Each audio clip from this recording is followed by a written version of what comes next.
Sometimes the people you trust most are the ones who push you the hardest. Literally. I didn't think my own brother would betray me. I didn't think the girl I loved would lie to my face for years. And I definitely didn't think I'd end up holding someone's bloodied obituary in my hands, knowing exactly how he died because of me. But when your world shatters and no one's left to catch you, sometimes the only thing left is revenge. Not fast, not loud, but absolute. My name's Sean. I grew up in the Midwest with a single mom and a brother named Travis. Now, if you'd asked me back then, I would have told you we were close. Not best friends close, but brothers, the kind that knew each other's tells in poker, the kind that fought over who got to sit shotgun on road trips. I had no idea how far off I was. After high school, I joined the Army, infantry. I wasn't the most patriotic guy, but I needed discipline and a purpose. And for a while, I had both. Tours, comrades, sandstorms, gunfire. I lived a life most people couldn't imagine. But even soldiers get homesick. When I came back home on leave after 3 years, I wasn't looking for love. But there she was, Emily. She was warm, funny, sharp.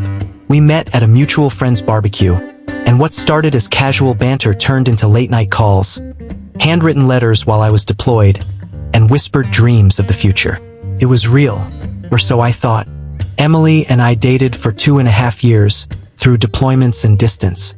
Every time I came home, she was there, smiling, holding my face like I was the only one she ever loved. I used to think about proposing. I even bought a ring, carried it with me overseas. But each time I planned to pop the question, something felt off. It was like her eyes smiled, but her soul didn't. I ignored it. I told myself it was just stress, or maybe my PTSD playing tricks on me. One day, just before my final deployment, I introduced her to Travis. We were grabbing drinks at a local dive bar. Emily laughed at his jokes a little too hard, and he looked at her a little too long. But again, I ignored it. I wish I hadn't. I came home early from a mission. Surprise leave. I didn't tell anyone. Not Emily, not even my mom. I wanted to surprise her. You know, flowers, knock at the door, the usual sappy soldier comes home scene. But what I got was a different kind of surprise. I pulled into Emily's driveway and saw Travis's car. First thought, maybe he's helping her fix something. I still believed in them, in her, in us. Then I heard it. Laughter, hers, then his voice, then silence, then a moan. I froze. My heart pounded like I was under fire. My brain screamed at me to knock, to confront, to do something.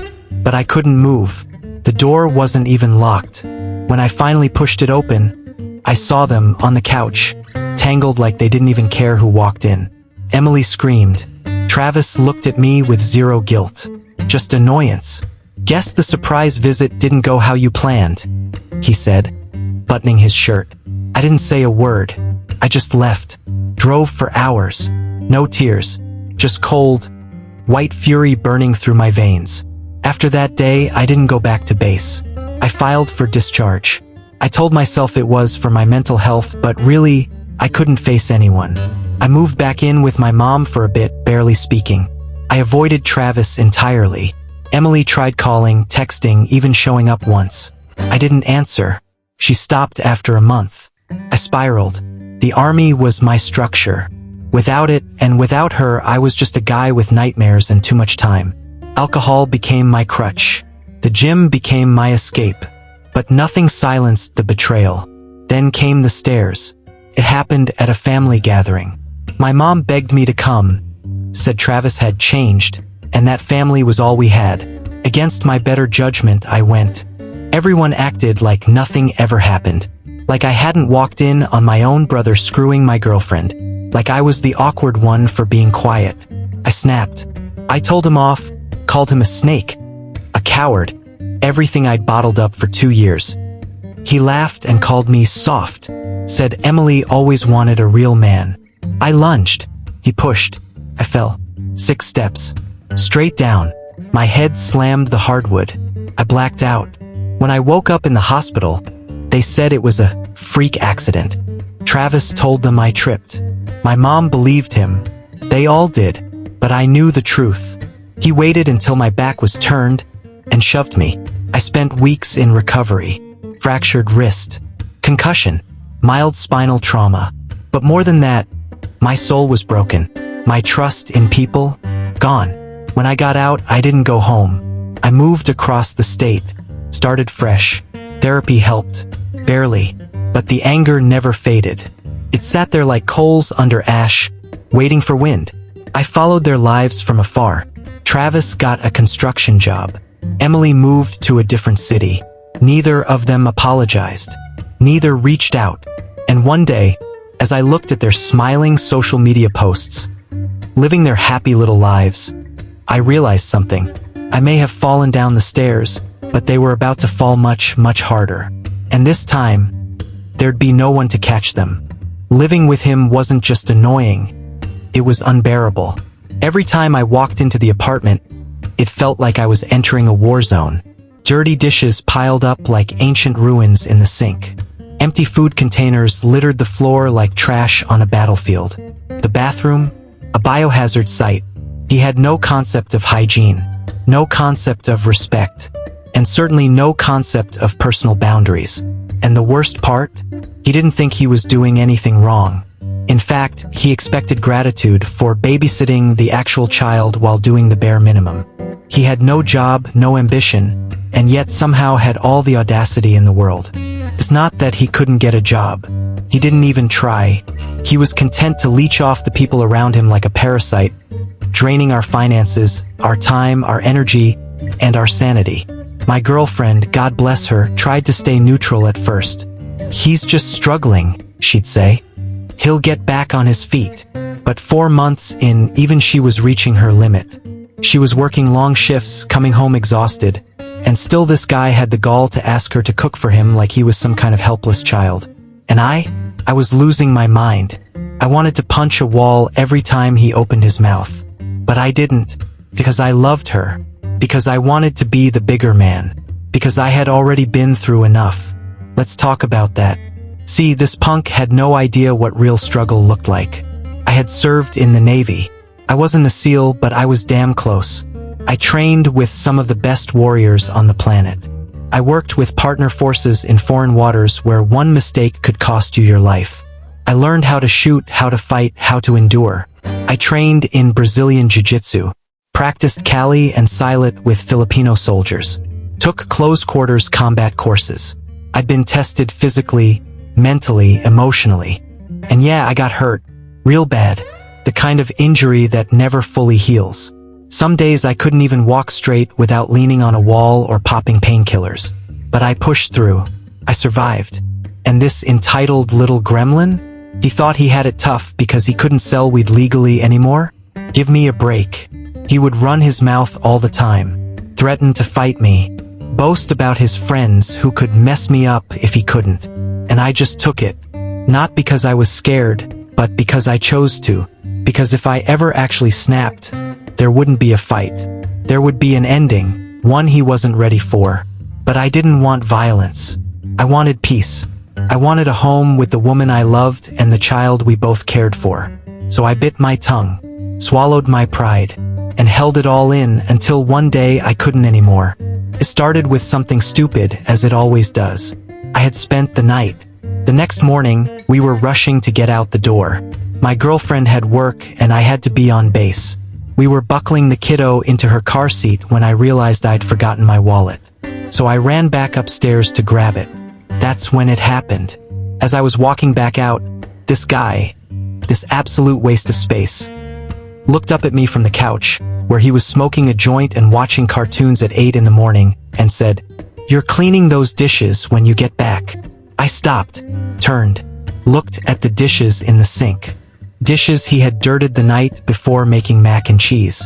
For wooden spoons, a mixing bowl, cheese crust hardened like cement. Then I looked at him, then at the dishes, then at him again, and something in me snapped. I said calmly, but with every ounce of venom I could muster, "You're high. Clean them yourself, bitch.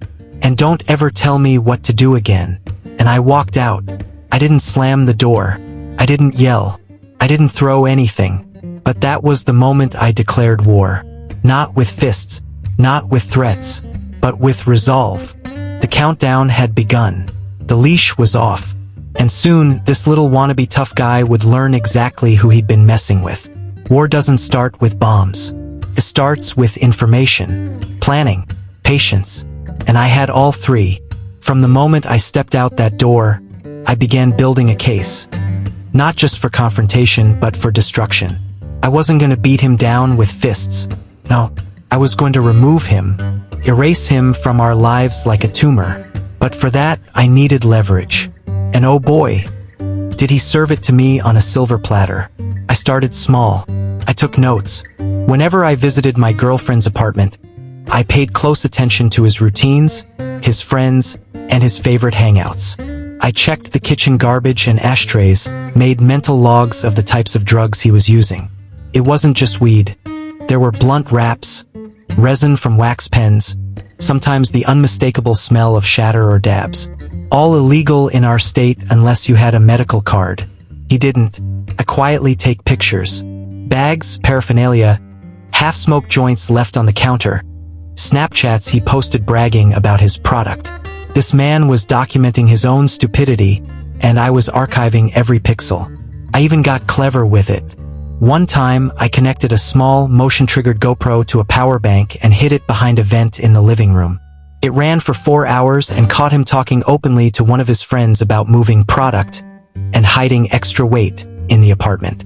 I transferred all of it to a secure hard drive, backed up, time-stamped, encrypted. He had no clue. Meanwhile, my girlfriend had reached her breaking point. She was exhausted, emotionally wrung out. Our relationship was suffering. One night, she came home to find her younger cousin watching porn in the living room, on the big screen, in front of her toddler daughter. When she yelled at him, he laughed and said, "Relax. She's too young to remember." That was it. She called me crying. And for the first time, I didn't try to calm her down. I didn't try to make excuses. I just said, "You don't need to live like this anymore." We made a plan. I offered to pay for her and the baby to stay with me for a week. Just a break, a chance to reset, to breathe. She agreed. And during that time, we flipped the script. Her name was the only one on the lease, not his. He had no legal protection. So while he was out one afternoon, I changed the locks. Not illegal, not shady. Just a decision made by the only tenant on the lease to protect herself and her child. We waited for him to come home. He started banging on the door, screaming like a rabid dog, threatened to call the cops. I beat him to it. When the police arrived, we handed them the lease, the video footage, the photos, the logs.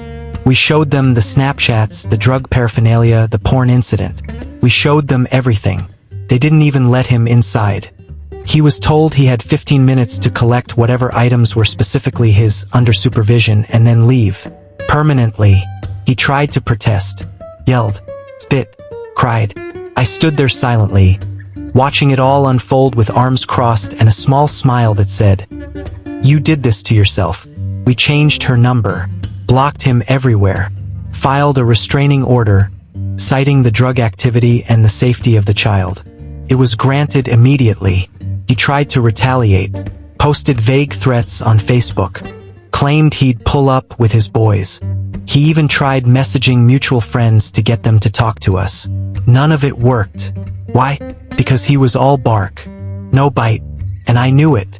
Plus, he'd already burned every bridge he had. His own mother refused to take him back.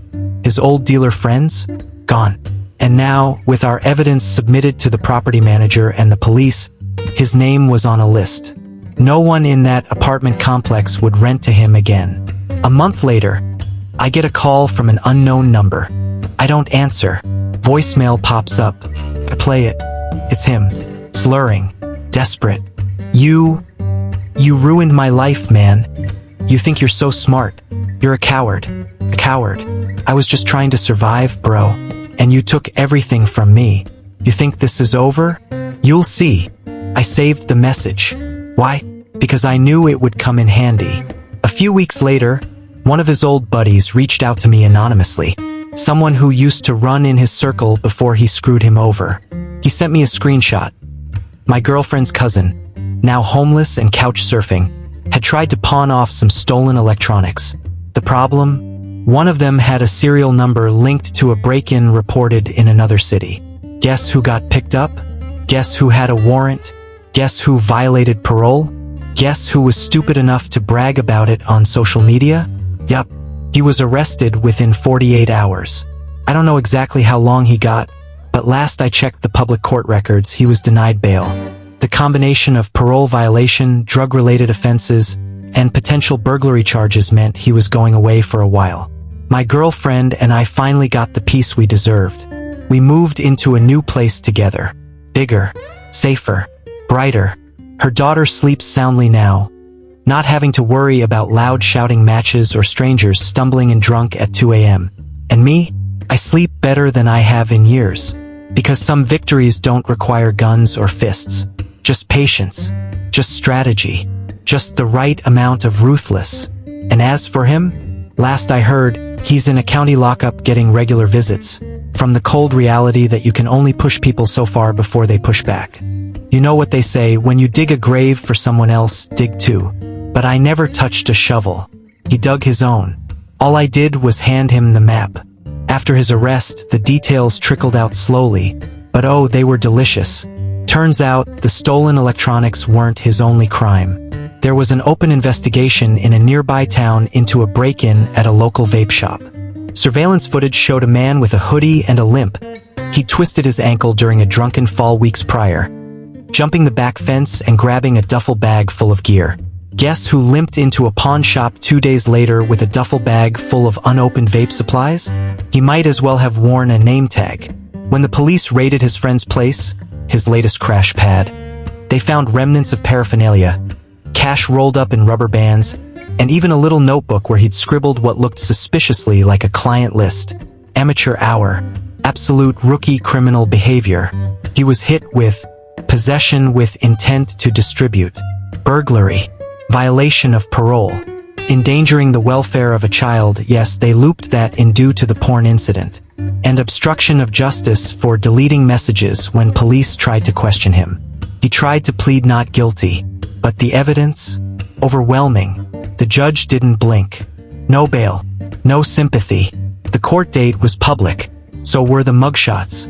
We watched from a distance as his world unraveled. And let me tell you, there is no sweeter wine than quiet revenge served through the legal system. With him gone, our lives began to truly rebuild. My girlfriend, now fiancée, started therapy. For the first time in years, she could breathe. Her daughter, once timid and nervous, began to flourish. She started sleeping through the night, drawing, laughing, humming to herself while playing with dolls. Me?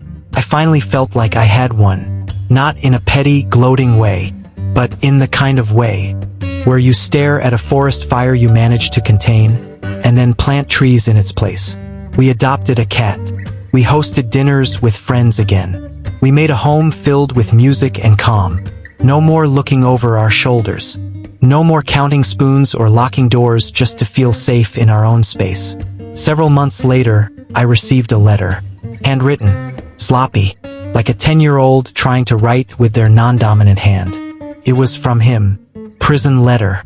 Yo, I know you probably hate me, but I just want to say, I get it now. I messed up. You didn't have to ruin my whole life though. I was just lost. Maybe if someone had helped me instead of throwing me away, I'd be different. There was no apology, just self-pity. A plea for attention from a man who never took accountability for anything. I didn't reply. I did, however, frame the letter. Not out of spite, but as a reminder that monsters don't always come with claws and red eyes. Sometimes, they come in the form of someone crashing on your couch, eating your food, playing victim while they slowly rot your life from the inside out. He thought I was soft, passive, just the boyfriend on the sidelines who wouldn't interfere. But I was never on the sidelines. I was the one holding the playbook. And the moment he crossed the line, when he made my girlfriend cry, when he endangered her child, when he disrespected our home, I made a promise. I will end this, quietly, completely, and you won't see it coming. I kept that promise. Sometimes, revenge isn't about screaming louder or hitting harder. It's about being smarter, more patient, more strategic.